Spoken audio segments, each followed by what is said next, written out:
আসসালামু আলাইকুম রহমতুল্লাহ। দেশটাকে পাকিস্তান, আমেরিকা, চীনের সহযোগিতায় যারা গৃহযুদ্ধের দিকে নিয়ে যাচ্ছে, তারা খুব অবলীলায় মিডিয়াতে এসে ভিডিও বার্তায় সামাজিক যোগাযোগ মাধ্যমে ছড়িয়ে দিচ্ছে। আমরা যদি ঐক্যবদ্ধ না হই, তাহলে দেশটাকে ভারত গৃহযুদ্ধের দিকে ঠেলে দেবে। এইসব মানুষগুলো দাড়ি রেখে কিভাবে মিথ্যাচার করে, এটা আমার বুঝতে খুব কষ্ট হয়।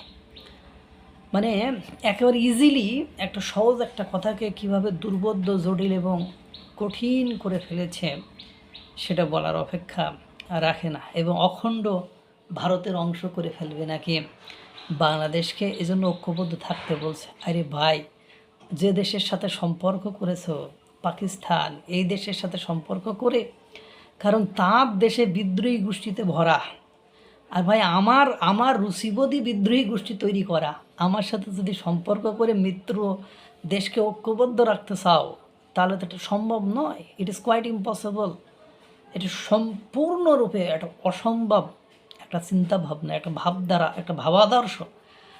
এখন এই নিজেদের দোষটাকে কি সুন্দর ওরা বুঝতে পারছে যে দেশ ক্রমান্বয়ে গৃহযুদ্ধের দিকে যাচ্ছে। কারণ দেশে তৈরি জনতা যে বাড়িয়েছে, তারা ভিন্ন মতাবলম্বীদেরকে মত প্রকাশের স্বাধীনতা খর্ব করেছে, যত্রতত্র অসাম্প্রদায়িক দাঙ্গা বাঁধানোর চেষ্টা করছে, যত্রতত্র হামলা চালাচ্ছে, মব সন্ত্রাসী কর্মকাণ্ডের মাধ্যমে এ আমাকে মারছে, আমি তাকে মারছি। সরকার এক্ষেত্রে নীরব ছিল। যারা অন্য আদর্শে বিশ্বাস করে, যারা মাজারে বিশ্বাস করে, তাদের সাথে তৈরি জনতা খারাপ আচরণ করে কবরের লাশ পর্যন্ত তুলে পুড়িয়ে দিয়েছে। গণপিটুনি দিয়ে যারা লালন গীতি বা মাজারে বিশ্বাস করে, তাদেরকে পিটায়ে হত্যা করা হয়েছে। এগুলোই তো চলেছে। এগুলো ভারত করিয়েছে? এগুলো তো তোমরাই তৌহিদি জনতা করিয়েছ আর দৌড় দিচ্ছ ভারতে। চলেন, এই দেখেন কর্নেল অলিনা আলী, তার একটু বক্তব্য কিভাবে নাকি ভারত আমাদেরকে।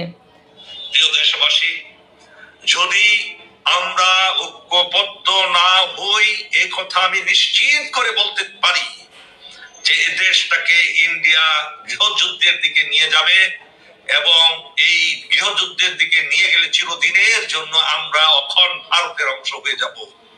পুলিশের মধ্যেও ঘাপটি মেরে অসংখ্য ভারতীয় দালাল, ফেসিবাদের দালাল বসে আছে, প্রশাসনে বসে আছে, আইন শৃঙ্খলা বাহিনীতে বসে আছে।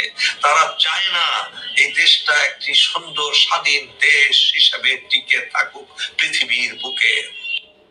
প্রিয় দেশবাসী, তুই বা তোরা চাস না সে কথা কইলে তো হয়।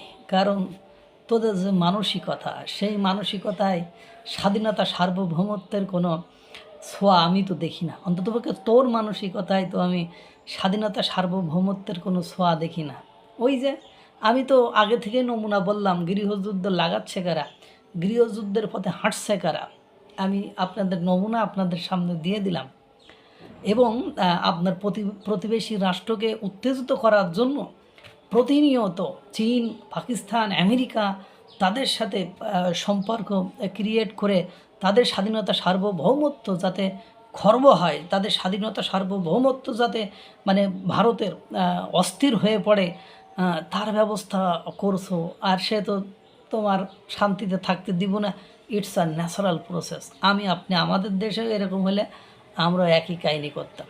পারলে ঠেকা গতিতেই চলছে বাংলাদেশ। আর ওই যে কথা হলো, একটা পাকিস্তানপন্থীদের কাছে দেশ পরিচালনার ভার মানে বা বক্তব্য দেওয়ার ভার দিলে দেশ পাকিস্তানপন্থীরা চালাচ্ছে না, ওটা আমি বলছি না।